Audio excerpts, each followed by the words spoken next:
This is a message from our sponsors, brought to you by Andy Mark and viewers like you. Thank you. Welcome back to the 4048 Redshift Late Night Show. Today we have Pablo and Stav. And we are going to talk about game strategy for people who do not know what this game's about and what you need to look for in the coming games. Pablo, do you want to talk first? Sure. I can't bend over. Right when it was revealed, Destination Deep Space, brought to you by the Boeing Company, right when it was revealed, our team really got to work and hunkered down and thought, really, what is the flow of a match going to look like? What are we going to do with these, the different game pieces? It reminds me a lot of 2017, where the fuel and the gear, and some teams prioritized one over the other. And we initially thought that one ranking point for the climber was going to be really important, and that was going to distinguish a lot of teams kind of at a higher level. So one of our focuses throughout the build season was really focusing on climber, which I heard you had a lot of experience in. Otherwise, talking in terms of the game pieces, we thought that the rocket was going to be very valuable, that one ranking point, but depending on how much extra effort it will take to raise it up and how much defense will be played, maybe blocking a rocket that's being mostly filled, and then that alliance will have to start filling a different rocket. That might not be the case for some of the earlier matches, where cycle times will be longer and less game pieces will be scored. Yes. Alrighty. So you talked about the rocket. So there's a couple challenges with the rocket and this increasingly taller desk. With this getting increasingly taller, you have to get hatch panels and cargo higher and higher. How do you think teams will do this effectively? I think that the most effective way to get the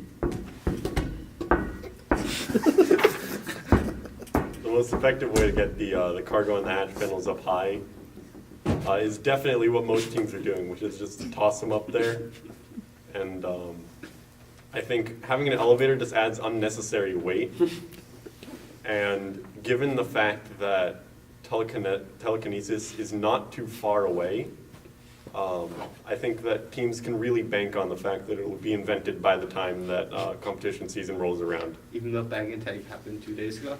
Yes. Yeah, especially since the fact that the port that you're shooting the cargo into is really just barely bigger than the cargo itself. I think that a lot of teams will just recycle their old stronghold bot. All right. Thank you for that great strategy, guys. So, second, the first part of the match is a sandstorm. Do you think there'll be anything different? There does not have to be autonomous anymore. Do you think teams will still do autonomous? So what you're saying is that auto is gone. So,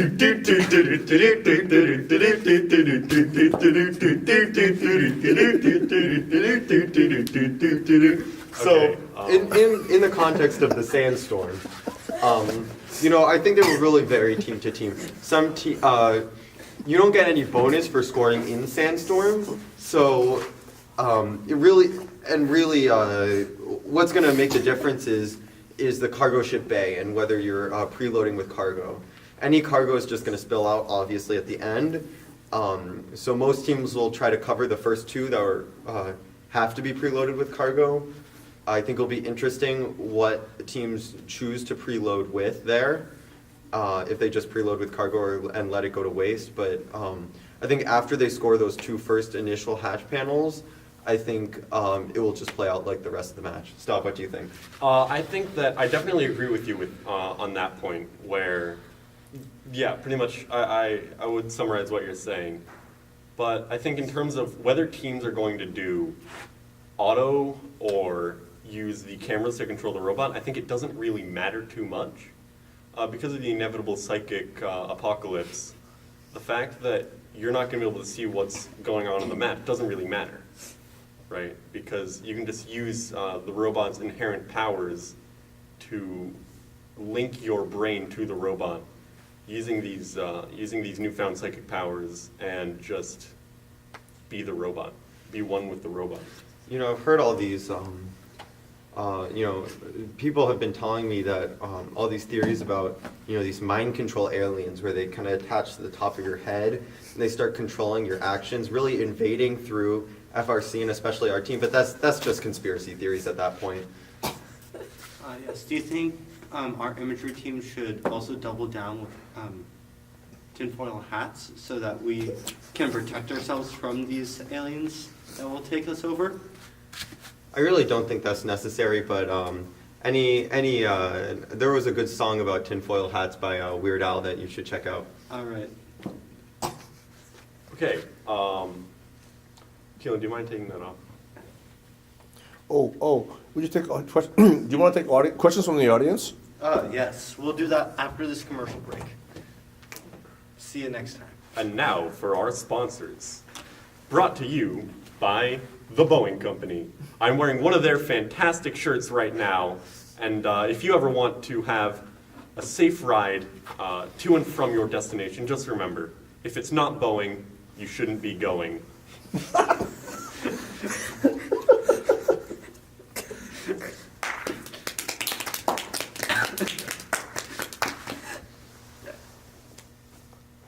I have a question. Oh. Yes. Yes. About your little hat there. How come there are no safety glasses on it, on the eyeballs? These are actually the safety glasses. You can see. They're made out of hard material. These are not the eyes of the aliens. These are the safety glasses over the eyes of the aliens. Yes. So remember, so basically it fits right in the socket of the eye. So it's basically a contact that doubles as a safety glass. It's kind of new invention. We're testing it. Also, the iris, the pupil goes on the outside, but we really think it has room to stay, and it's really an emerging market. We've invested a lot, and we implore other FRC teams to at least look into it. Any other questions from the audience? Alrighty. Yeah, I have a question. Keelan, how'd you get that tall? Well, you see, build season just makes me grow because you have to put in so much time. Your just body grows naturally from it. Also, I'm kneeling on a chair. So what you're saying is that people grow over time. Yes, especially during build season. So what you're saying is, as you rise through the ranks, you also, how would you say, elevate to a higher position. Yes. You know what they say?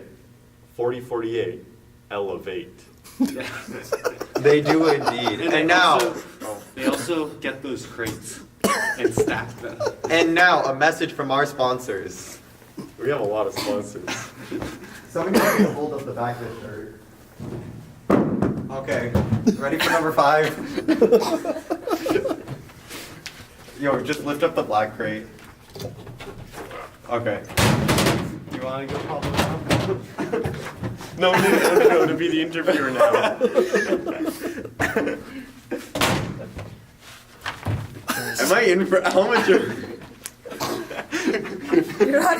Tell me where the frame ends. That's where the frame ends.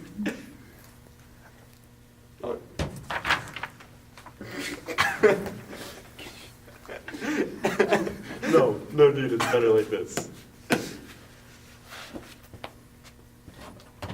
Okay, and we're back. So we got our two same guests, Stav and Keelan. Now, how are your days going? Not that good anymore. I get days going even better because of that.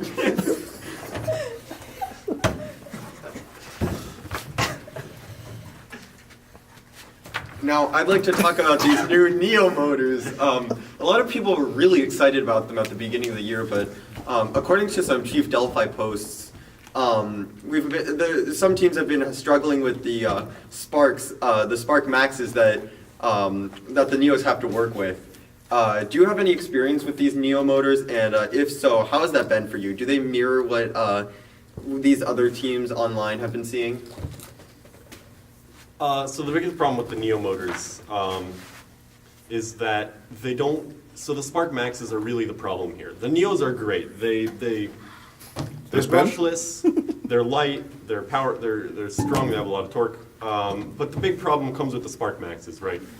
They have a lot of issues where they don't quite work right with the Robo Rio, and they cause a lot of problems with the CAN bus. We had problems where they were constantly jittering back and forth, not really going anywhere, and they just overall they're not great. They don't work as well as they should. But overall, I think that the biggest problem with them is definitely that they don't interface well with the with our newfound psychic powers. So, I mean, you can connect to the rest of the robot, but just the Neos, you know, they just dodge our telekinetic powers. So what you're saying is that the Neos, they aren't the one. And to go with the Neos, we're still hoping that the software and the Sparks do well. So we've installed it in every single motor, and we're just praying to our alien overlords that they will work by competition, even though we've not tested them at all. Ooh, question. Yes, we have an audience question. Do the Neos work in the Matrix? I said Yes. the Neos are not the one. Bummer. Yeah. Now, Neither the blue ones nor the red ones. We've tried painting them both. Now we have a special guest, our critically acclaimed mechanical specialist, Juhi. So, what are your thoughts on the Neos? Imagery likes them a lot. They really helped us out, and I didn't sign up for this.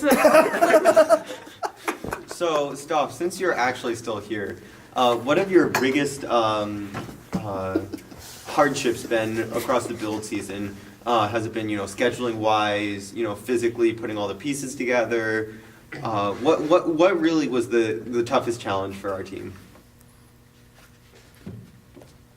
I think the biggest challenge for our team was actually naming this little guy over here. We had him in the shop for a few days actually before anyone even noticed him. He was trying his best, but he's just too small. It's kind of hard at times. But then once people did notice him, we just kind of forgot about giving him a name. He just sort of sat there, and actually before this show, he actually got his name. I was thinking Jacques or Van Claude, or Jean-Claude for that matter. So like a good combination of the both. But then he gave a very nice quote. My name's Jiff, so we just had to go with Jiff. Yeah. It's Jeff with a G. Was that Jeff or Jiff? Or GIF? I believe it's pronounced GIF. Yes. That's Jeff. So, outside of the robot, we have imagery, but even outside that, it seems like we have some kind of team building. Do you feel like this team kind of separated into cliques a little bit, or do you think that it flows as one cohesive unit? What kind of things do you do outside of robotics together? I think we do play a lot of Mafia, and we actually have a special guest here with us today, who actually won our previous game of Mafia. She's here with us today. Enjo, would you like to come on stage? Yes, I have. Oh yeah, just go behind the desk. So, what was your strategy coming into Mafia, and how did you pull it off? whoa! I'm still. I know you can't really see me, but I'm still here. I didn't know I was Mafia until the rules were explained for the second time. So once you knew you were Mafia, what did you do? that got you the victory? I tried to kill off as many people as I could. All right. That really seemed to work out well for you. Nobody seemed to catch on. I wanted to ask you about your second pick, Stav. I know you were also Mafia.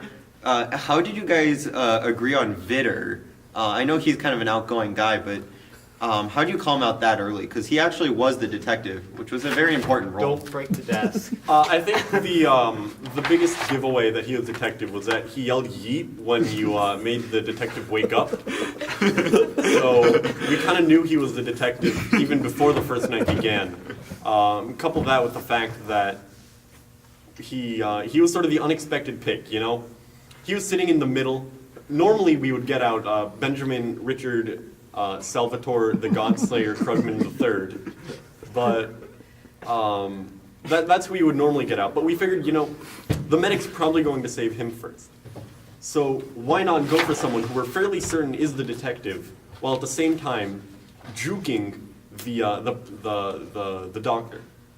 Oh, I didn't actually suspect him of anything.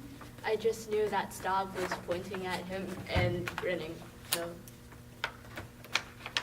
Cool.